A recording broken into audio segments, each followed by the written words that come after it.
Olá, olá, vamos entrando, vamos todo mundo entrando para mais uma live nossa.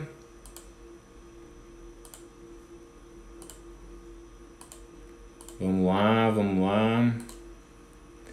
E aí. Deixa eu só fazer uns ajustes aqui. Beleza? Bom, então estamos aqui começando, né, mais uma live na sequência de 20 lives da Nova Educação, né?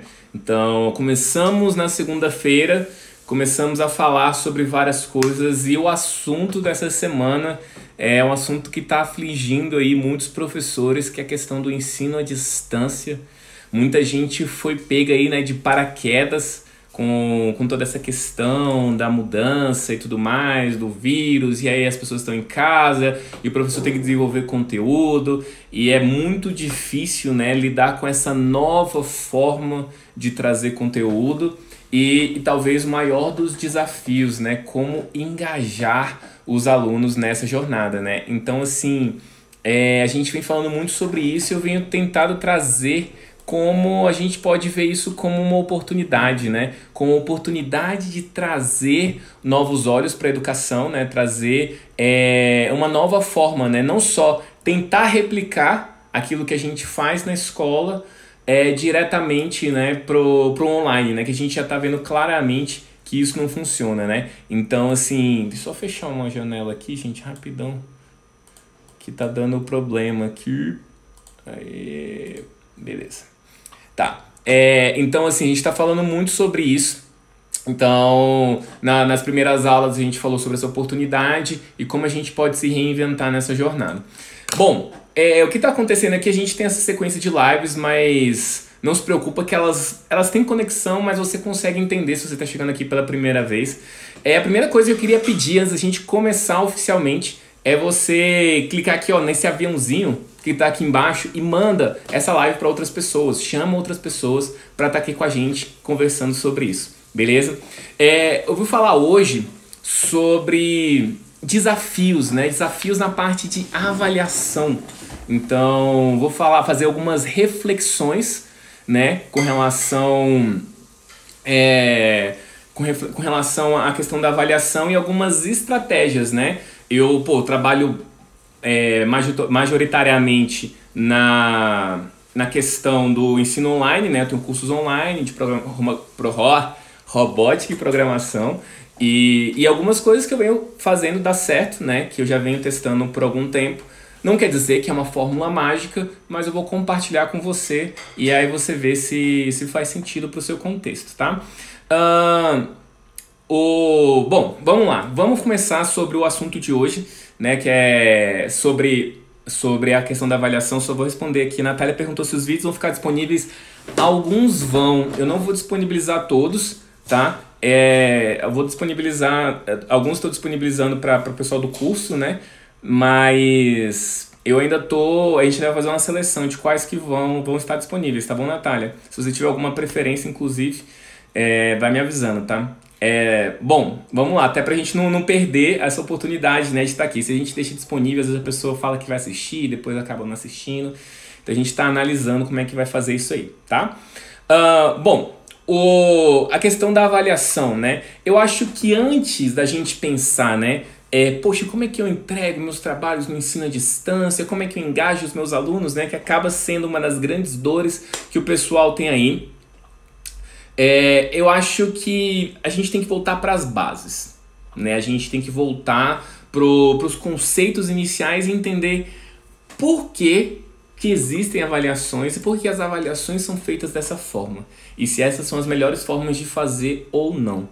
Então, bom, qual é o grande objetivo, né? Se a gente pensar ali no cerne da avaliação, seria o objetivo é saber se aquele conhecimento que eu passei para o aluno foi absorvido. É basicamente isso. Então, uma prova, ela vai dizer se aquele conhecimento foi absorvido ou não. Mas, talvez eu acho que o grande, assim, o cerne mesmo, você falar que realmente houve o aprendizado, é se você é capaz de aplicar aquele conhecimento. Então, se eu consigo aplicar tudo aquilo que eu coloquei na sala de aula, eu consigo aplicar.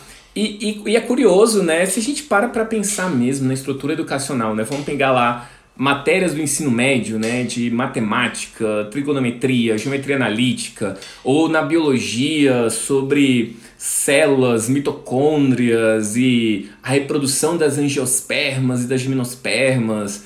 Enfim, a gente pode pegar vários conceitos e muitos de nós, né, que tirando quem está dando aula disso, né, quais desses conceitos eu estou aplicando na minha vida, ou quais desses conceitos a pessoa já aplicava quando estava lá estudando isso, né? Então, a gente tem que entender um pouco sobre o que é essa avaliação, o que a gente considera como pessoas inteligentes ou não, né? Eu lembro de uma cena um pouco emblemática quando eu estava no meu ensino médio, quando eu estava no terceiro ano, e na matéria de física a gente estava aprendendo sobre eletricidade, né? E a gente lá aprendendo conceitos de corrente, tensão e tudo mais. E acho que já lá no meio, não sei se foi no começo ou mais no meio ali dos conceitos, o aluno perguntou assim, né? Um colega nosso de sala falou: pô, professor, depois que eu aprender esses conceitos, eu vou conseguir mexer com instalação elétrica na minha casa, eu vou aprender como mexer com isso? E ele falou: poxa, não, assim, não vai e tal, e realmente não vai. Né? Uma pessoa que tirou 10 em toda a matéria do ensino médio de física, ela não é capaz de mexer com a elétrica na prática.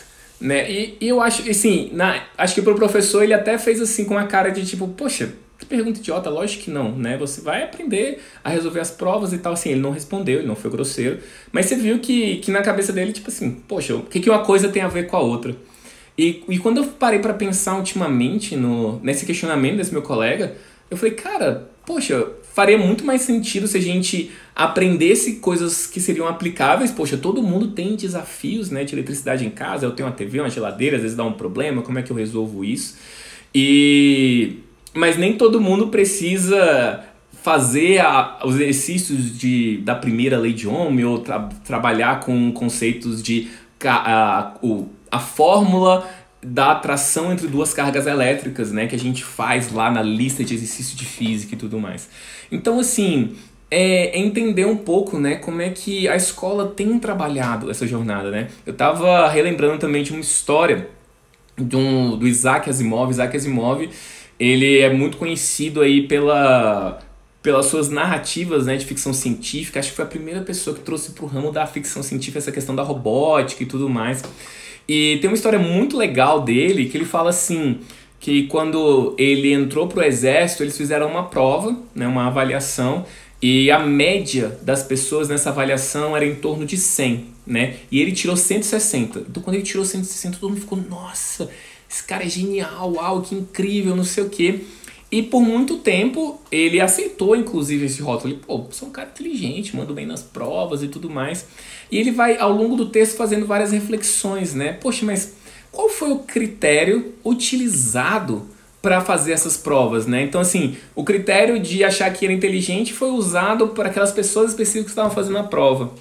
Mas tem vários conhecimentos, inclusive, que ele fala, cara, existem vários conhecimentos que eu realmente não domino de jeito nenhum. Sei lá, a questão do meu carro. Ele falou, pô, meu carro, eu tenho que levar pro meu mecânico, eu não entendo nada daquilo. E se eu fosse colocar esse meu mecânico para fazer a minha prova, ele ia tirar, sei lá, um 80, ele ia tirar uma nota abaixo da média. Enfim, ele ia fracassar nessa... Assim, ia tirar uma nota bem menor, mas ele consegue dominar aquela questão do carro como ninguém. E como eu, que tirei 160 na prova, não consigo dominar. E aí ele vai contando uma história que aconteceu entre ele e o mecânico, né? Que o mecânico vai contando uma pegadinha, uma historinha que em um determinado momento, numa loja de ferramentas, chega uma pessoa surda e muda e ela, ao chegar no balcão para falar pro vendedor, ela faz um gesto, né? Um gesto entre dois dedos, meio que indicando que era um prego, e depois ela faz um sinal de um martelo, né? E é o vendedor tentando entender o que é aquilo ali. Ele vai lá dentro do estoque e vai e pega um martelo. Aí o surdo-mudo faz um sinal, tipo assim, não é isso que eu quero. E ele volta com os pregos. E aí o surdo-mudo, tipo assim, acena, é isso mesmo, e compra. E aí a pergunta que ele faz, o mecânico faz pro Isaac, né? Poxa, no outro dia chegou um cego na loja. E como é que ele fez pra pedir o que ele queria. Ele queria uma tesoura. Aí no reflexo mesmo, o Isaac ele faz assim, né? Tipo assim, faz o sinal da tesoura. E aí o mecânico começa a rir, assim, começa a sacanear ele, falando assim, caramba, você é muito burro mesmo, era só falar, eu quero uma tesoura, porque o cara é cego, né? Ele não é surdo, então é só ele falar o que ele quer e pronto, acabou.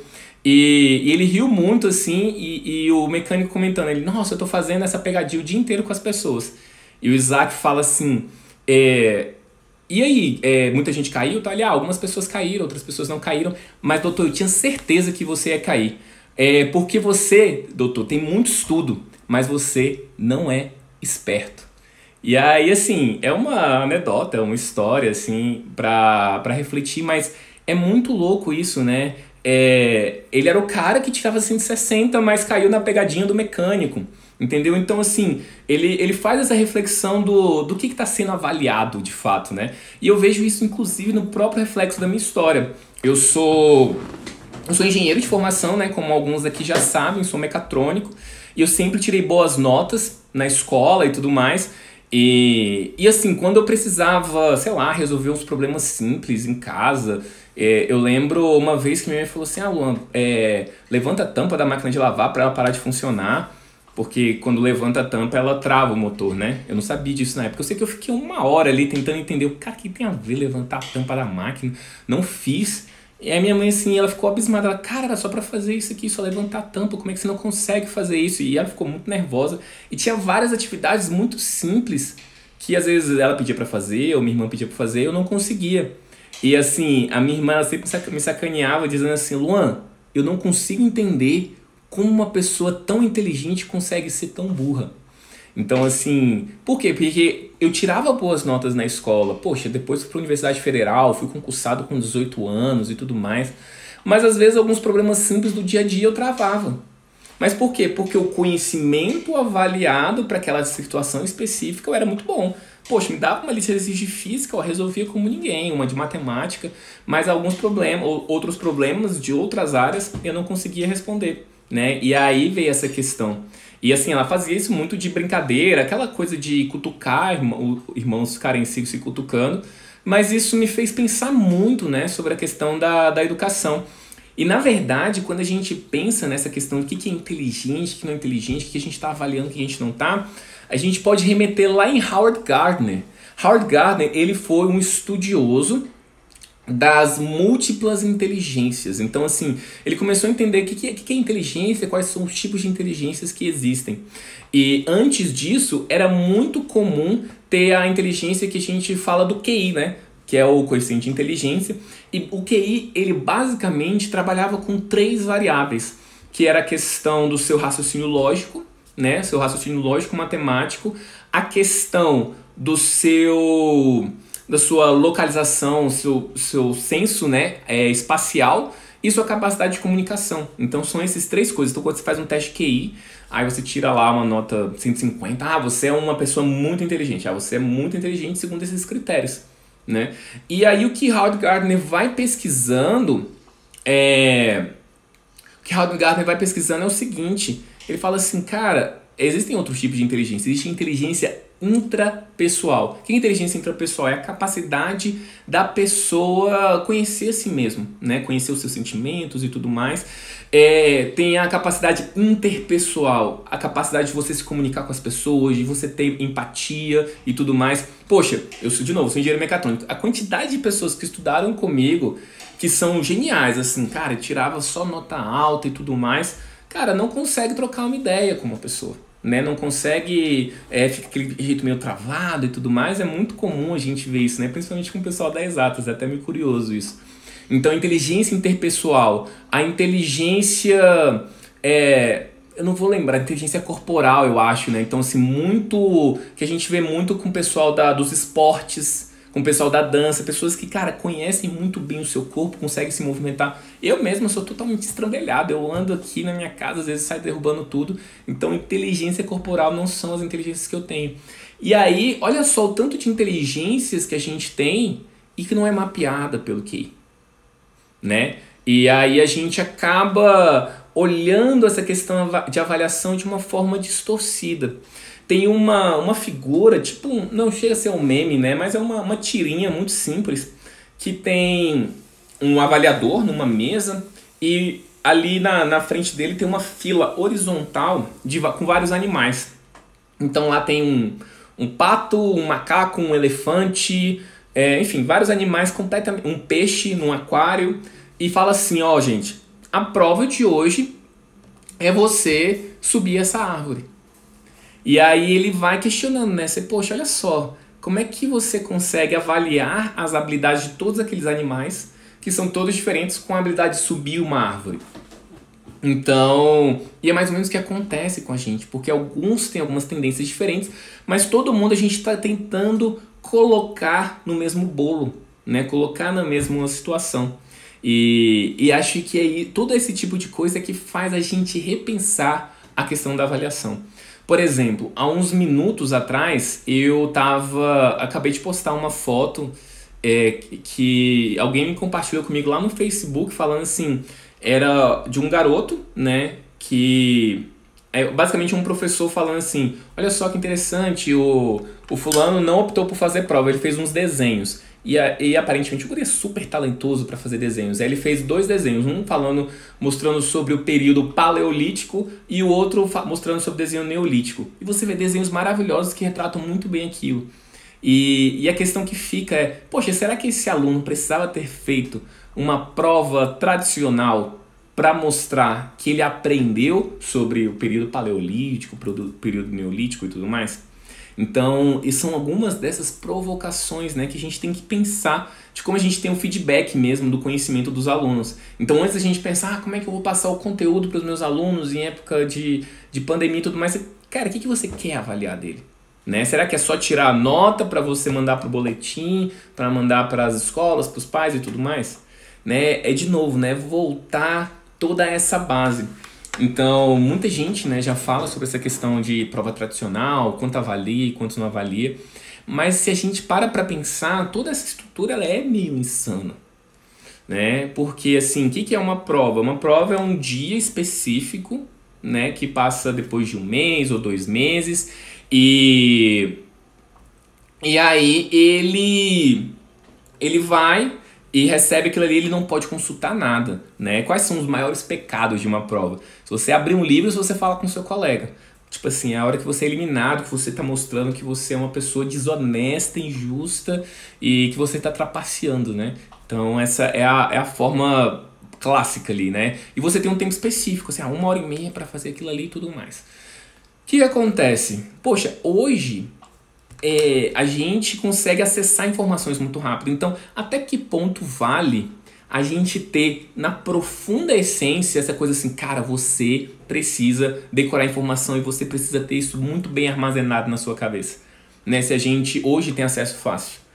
É lógico que essas coisas não vieram do nada. A gente vem de um contexto completamente diferente, um contexto onde fazia muito sentido você ter o máximo de informações armazenadas. Porque para você ter acesso àquilo ali, você ia ter que pegar um livro numa biblioteca, ou você ter que pegar aquelas enciclopédias grandes, né? Eu lembro que eu cheguei a fazer alguns trabalhos na escola, eu ia para uma biblioteca, tinha as bibliotecas Barça, e aí a partir daquilo ali que eu fazia os meus trabalhos e tudo mais. Poxa, hoje você tem uma infinidade de informações. E aí o paradigma muda, né? Não é o que eu vou fazer, não é se eu sei as informações, né? A informação está acessível, mas o que eu vou fazer nesse conjunto de informações? Quais informações são certas e quais informações são erradas? Como é que eu analiso essas situações? Poxa, quando a gente fala tanto de trabalho colaborativo e a importância das pessoas trabalharem em conjunto, e o maior pecado que a gente tem numa prova é exatamente você compartilhar ideia com um colega, né? Que esse é o trapacear. Então, a prova tradicional, ela está avaliando coisas que são muito complicadas, né? Poxa, o Paulo tá falando outra coisa, né? Avaliação como punição. Ah, você foi bem, parabéns, né? Você é ótimo. Poxa, você foi mal. Ah, você é uma pessoa horrível, você não se dedicou, você tem que se dedicar mais e tudo mais. Então, muito bem observado. E, além disso, né? Para pensar nas provas que você fez na sua vida. Você foi lá e decorou e se empenhou muito, estudou para aquela prova. Se perguntasse 2 dias depois, talvez, né? Para você refazer aquela prova, será que você conseguiria fazer com aquela mesma questão? Então, se você não consegue fazer aquela prova ali com a maestria e consegue mostrar seu conhecimento ali, quer dizer que você aprendeu de uma forma rasa. Que aquele conhecimento não foi absorvido, né? Algumas pessoas aqui são da matemática, mas quantas pessoas que não são da matemática aqui eu perguntasse como você calcula o volume de uma esfera? Não sei, porque você não precisou mais daquilo a não ser quando você foi calcular o volume da esfera lá na sua prova de matemática ou qualquer outra coisa que você tenha feito. Então, assim, as provas precisam ser repensadas. A Verô falou de uma coisa interessante, na questão da ansiedade. Poxa, o aluno fica ansioso e pensando naquilo e tudo mais. Eu diria até que, se bem trabalhado, a pessoa até pode... acaba sendo uma espécie de adaptação à pressão, mas você avalia outra coisa, você não avalia conhecimento, né? E aí vem um outro ponto, que a gente analisar, né? Não só a questão da prova, tá bom, então a prova, olha só que coisa horrível, essa prova opressora, é muito conteúdo, é muita ansiedade, não sei o quê. Então não pode ter prova. Talvez essas provas tradicionais poderiam não ter. Mas isso não tira, talvez, a importância de ter avaliações. Avaliações são diferentes de prova. Luan, na minha opinião, no que eu estudo sobre educação, sobre o que eu executo nos meus cursos, eu acho que a avaliação é essencial. A avaliação não é prova. A avaliação não é prova.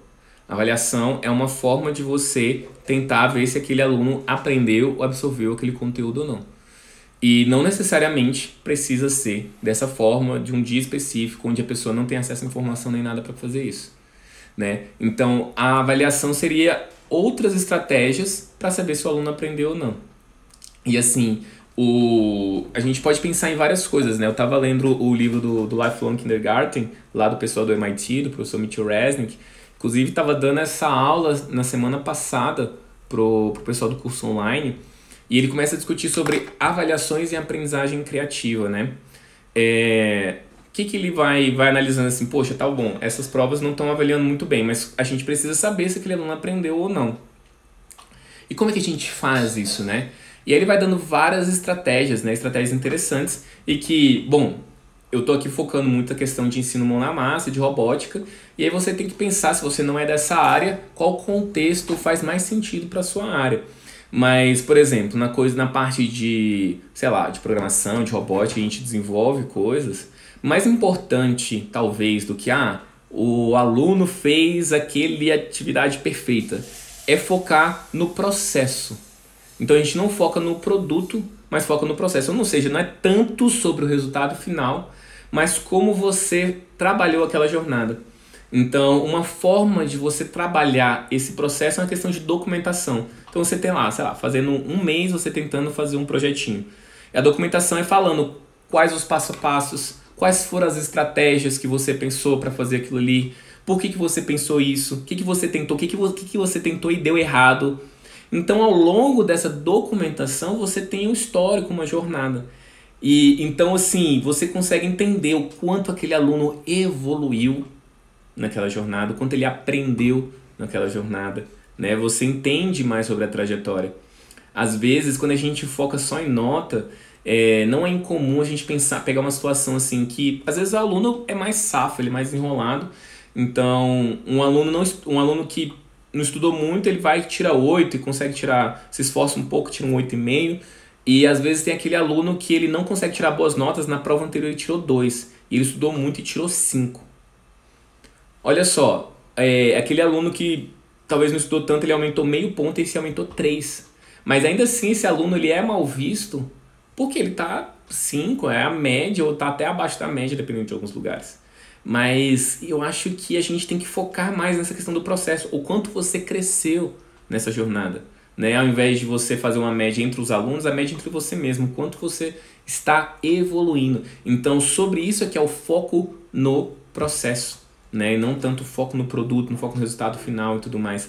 Inclusive, no próprio MIT Media Lab, né, onde tem toda essa coisa da aprendizagem criativa e tudo mais, eles falam que o processo de aceitação dos alunos são várias coisas, né? Eles pegam um portfólio, pegam as pesquisas. A última coisa que eles olham são as notas.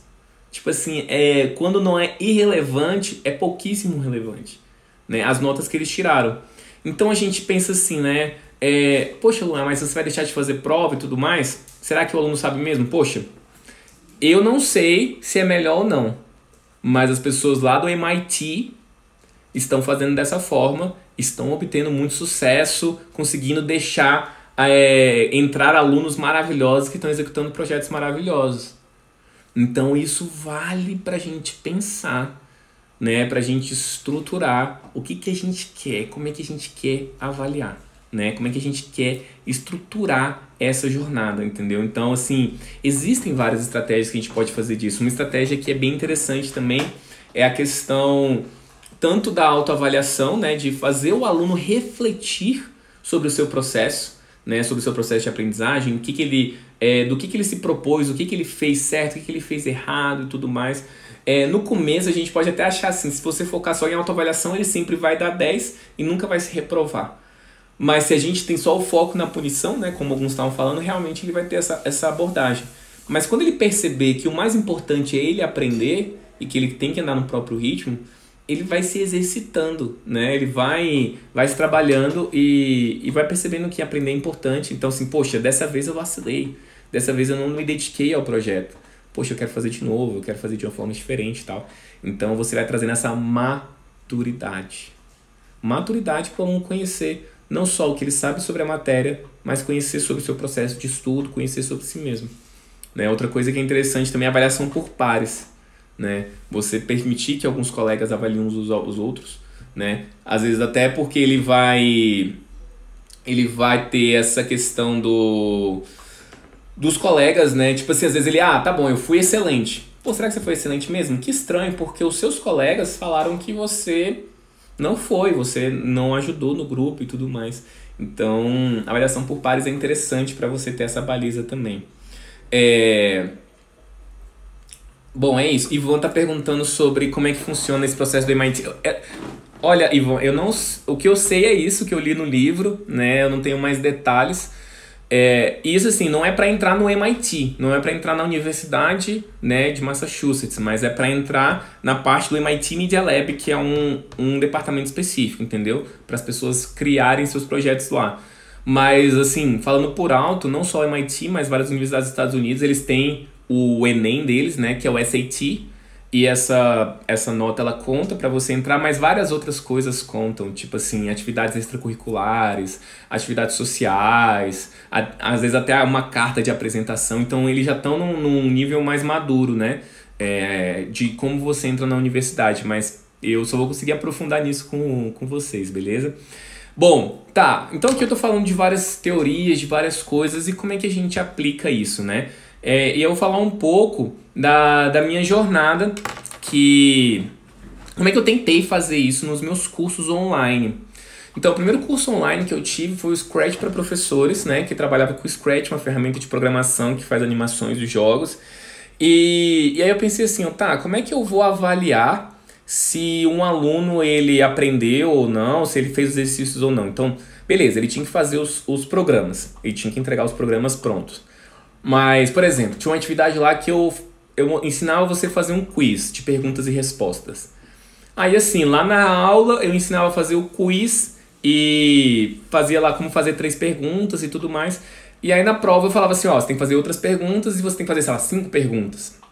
Às vezes eu ensinava a fazer um jogo com determinado personagem e aí eu pedi pra ele colocar outros personagens, outro cenário. E tem uma atividade lá, uma atividade clássica do Scratch, né, que é animar o nome, né, você pegar as letrinhas e fazer efeitos com elas. Eu explicava sobre 3, 4 efeitos, mas eles tinham que fazer o trabalho fazendo outros efeitos, né, então eu tinha que procurar um pouquinho, fuçar, que não é nada difícil, é super trivial fazer isso. Então foi uma forma que eu arranjei para fazer os trabalhos diferentes, mas eu acho que nesse ponto eu ainda realmente não cheguei num trabalho criativo, né, algumas pessoas faziam trabalhos bem criativos e interessantes, mas ficava ali no mais do mesmo. E aí na turma de Arduino, né, acho que chegou num ponto muito interessante, e são 2 pontos que eu vi assim, cara, tanto nas atividades de workshops presenciais, como nas atividades online, fez muito sentido. Que são 2 palavras-chave, que é repertório repertório e tempo limitado. Repertório e tempo limitado. Então, por exemplo, eu vou ensinar sobre LEDs e buzzer lá no curso. Ao ensino, olha só, para você fazer um LED piscar, você faz assim, faz assado, a programação é essa, a parte da eletrônica é essa. Para você fazer um buzzer, tocar uma nota musical é assim, para você tocar outra nota musical é assado, E aí eu fui fazendo vários formatos até que eu cheguei nesse que eu tô vendo que tá dando certo. Que é o seguinte, eu chego para as pessoas, agora vocês têm que entregar um projeto. E eu dividi esse projeto em três, vamos dizer assim, opções que a pessoa pode escolher. Então, a primeira opção que eu chamei de mínimo do mínimo. Cara, é o mínimo do mínimo que você tem para fazer, né? Que é basicamente, vamos supor, as coisas do LED, eu ensinei sobre LED e buzzer. E a gente trabalha com um simulador, que é o Tinkercad. E aí eu falo assim, olha só, você replica esse trabalho no Tinkercad, passa o link para mim e o seu trabalho está feito. É o mínimo do mínimo. Né? Isso vai forçar a pessoa a abrir lá o programa e vai fazer lá e tudo mais. E vai fazer esse programa e vai fazer aquele mínimo do mínimo. Beleza. A segunda opção é o que eu chamei de projeto simples. Então a opção de projeto simples é, tá bom, você faz esse projeto, faz lá na protoboard, faz acender os LEDs, só que você vai fazer no físico, né? E principalmente para quem está começando, às vezes você passar de um simulador para a parte física já é um trabalho um pouco maior e tudo mais. Então esse é o projeto simples. A pessoa filmou, deu certo, fez os requisitos mínimos, trabalho feito.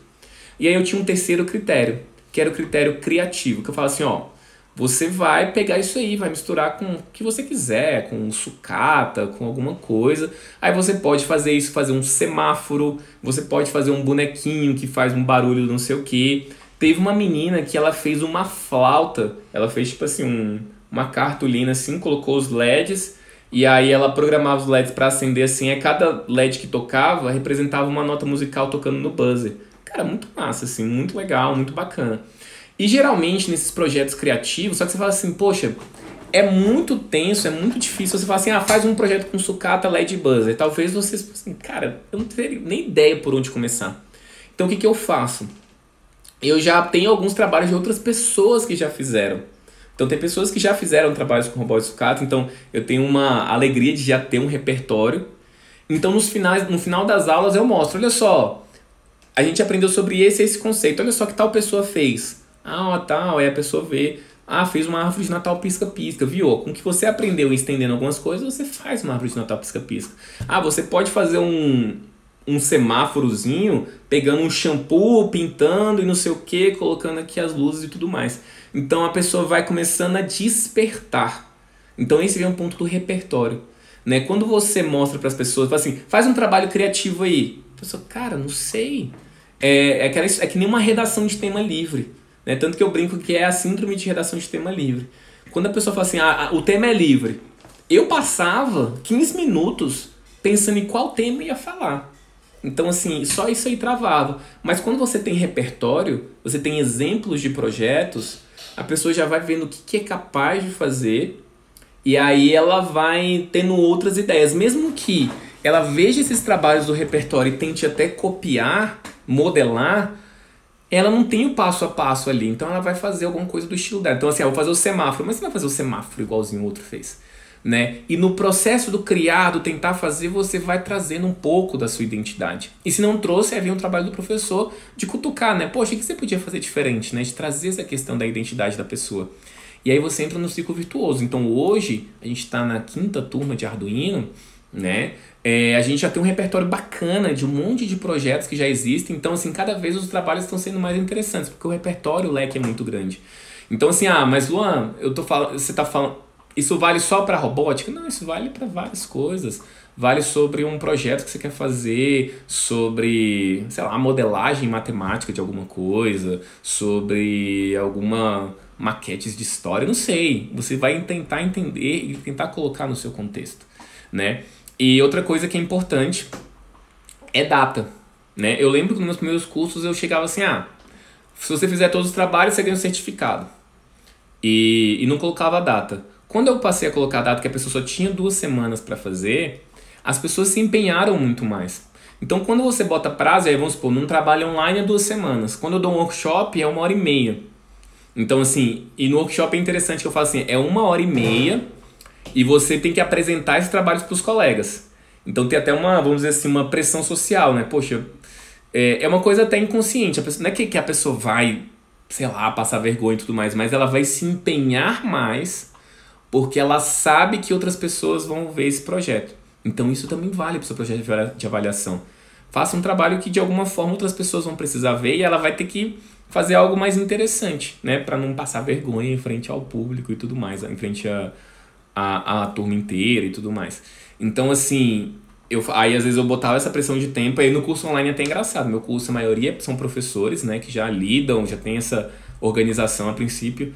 E é batata. Se a entrega é para quinta-feira, quarta-feira que eu tô recebendo os trabalhos. A pessoa tinha 2 semanas para fazer, mas a maioria tava, né, acaba deixando para a última hora e tal, e quarta-feira aquela correria e o projeto tá errado e tudo mais, então tem aquela aflição. Porque a gente funciona assim. A gente precisa de prazo para conseguir priorizar. Isso não é coisa só de criança ou só coisa de brasileiro que deixa coisa para a última hora. Isso aqui é um gatilho mental de como funcionam as nossas coisas. Quanto mais a gente deixar prazo, maior a chance das pessoas trabalharem e priorizarem aquilo ali. Se elas têm tempo infinito, elas vão acabar não fazendo. Então, assim, e aí o que é interessante também, eu falei de 3 módulos, né? Simples, mínimo do mínimo, simples e criativo. E quando eu avalio, quando eu coloco lá, tem uma tabela de avaliação, eu não dou nota. Eu só boto um xizinho lá verde mostrando que a pessoa fez o trabalho. Aí você pensa assim, poxa, se eu posso fazer o mínimo do mínimo ou o criativo, por que eu faria só por que as pessoas não fazem só o mínimo do mínimo? Né? E o que é interessante é que no nosso grupo, as pessoas vão fazendo os trabalhos e vão postando, e isso vai inspirando as outras pessoas. Né? Então ela vai se inspirando, vai vendo os trabalhos das outras pessoas. Poxa, que legal, a pessoa fez um trabalho com a sucata super bacana. E aí ela se inspira, ela, poxa, acho que eu posso fazer também. Eu quero fazer um trabalho legal para compartilhar com a turma. Então, às vezes ela até se garante no mínimo do mínimo. Fiz ali o básico para eu não perder nota, porque tem muita gente que desanima. Porque ela tem que fazer quase todos os projetos, se não todos os projetos, e às vezes está na correria e não consegue fazer. E aí isso desestimula. Mas quando ela tem assim, se garante pelo menos com uma pequena parte, quando ela já faz aquele mínimo, ela vai, vamos dizer assim, correr para o próximo nível. E aí chega até a um ponto de alguns alunos, assim, de às vezes ficar assim, de quando ele só faz o mínimo do mínimo, ele se sente mal. Ele fala, cara, eu poderia estar me esforçando mais, eu poderia estar fazendo mais. Então, é isso, né? Então tem aquela pressão, tipo assim, você vai reprovar, você vai não sei o quê. É a pessoa que vai se sentindo mais apta a fazer o melhor. Isso é o que dá certo no nosso curso, com adultos e tudo mais. Mas vale a pena pensar em alguma jornada dessa com os meninos mais novos, né? Que o objetivo é esse. Meu objetivo é... Por que eu coloco data? Eu podia colocar sem data. Mas, pra pessoa fazer no tempo dela. Mas a gente não consegue se organizar assim. Então eu preciso dar essa reforçada de data para as pessoas se incentivarem a fazer os próprios trabalhos. Entendeu? Então, e aí com isso as pessoas vão aprendendo, vão treinando e vão fazendo e vão se tornando aptas, né? Porque elas vão colocando a mão na massa e vão praticando. Então é isso, é pensar em formas, né, de trazer aplicabilidade. Para robótica e programação é fácil, é mais palpável isso, mas é pensar nas outras matérias também. Né? Pensar do aquele conhecimento que você está passando, do que você está passando ali que o seu aluno vai levar para o resto da vida dele. Entendeu? Acho que esse é um exercício que a gente tem que fazer quando entra na nossa sala de aula, quando está conduzindo as nossas aulas no geral. Beleza, pessoal? É basicamente isso. Quem tiver alguma perguntinha, vai mandando aí. Mas o recado que eu tinha para dar é esse, né? De a gente compreender o estado de avaliação e pensar, né, em formas e estratégias do pessoal fazer diferente, de executar de uma forma diferente e tudo mais. Beleza? Já mantendo a nossa tradição, né? Quando eu terminar essa live, eu vou postar uma foto, né, perguntando, e eu queria que vocês colocarem assim, né, os feedbacks, né, qual foi o seu maior aprendizado. Tá sendo bem legal isso, o pessoal tá respondendo cada vez mais e tá sendo muito interessante para mim. Eu passei 40 minutos falando com vocês. E aí, se eu souber o que realmente impactou mais, eu posso reforçar para aquilo que faz mais sentido para você, beleza? Então, é isso aí. Vamos lá. Coloca lá no feed e responde isso aí, tá bom? Amanhã, 2 recados importantes. Amanhã não estarei sozinho aqui. Não estarei sozinho. Amanhã eu vou estar falando com o João Paulo de Alagoas. E ele trabalha com robótica e sucata, faz um trabalho maravilhoso de robótica e sucata. E ele vai falar um pouco como é que ele faz isso com baixíssimo custo, né? Eu acho que ele também está trabalhando com a parte do EAD, vou até perguntar para ele como é que tá fazendo isso. Então ele vai bater esse papo super legal com a gente, vai ser bem legal. E também, gente, eu tenho um grupo de Telegram e eu vou começar a postar pequenos áudios com insights, né, do que a gente teve aqui nas lives. Então quem quiser entrar no grupo de Telegram, entra lá na minha bio e tem lá o link para entrar no grupo de Telegram. Para quem não sabe, o Telegram é uma espécie de WhatsApp, só que ele é mais otimizado. Então lá eu tenho um grupo com centenas de pessoas. Então com isso eu consigo compartilhar mais rápido, né, alguns áudios, alguns insights e também, né, divulgar, né, o que tá rolando de live, o que tá rolando de curso e tudo mais, beleza? O Ivan pediu para eu explicar o que é o Arduino. Eu não vou explicar agora porque a gente está terminando, mas pode ficar tranquilo. Se eu não explicar amanhã, durante a semana eu vou explicar o que é o Arduino. É uma ferramenta, assim, em resumíssimo, uma ferramenta que dá para trabalhar robótica com baixo custo, né, comparado a outras ferramentas. Uma ferramenta maravilhosa. Inclusive, os meus cursos online são bem baseados no Arduino, beleza? Mas fiquem aí para as próximas lives. Então amanhã, 5 horas, a gente tem mais uma live das nossas 20 lives da Nova Educação. E a gente vai estar falando amanhã com o João, vai ser muito legal. E de segunda a sexta a gente vai estar aqui pontualmente às 5 da tarde. Beleza, pessoal? Comenta lá na foto qual foi o seu maior aprendizado. Valeu, pessoal. Até mais.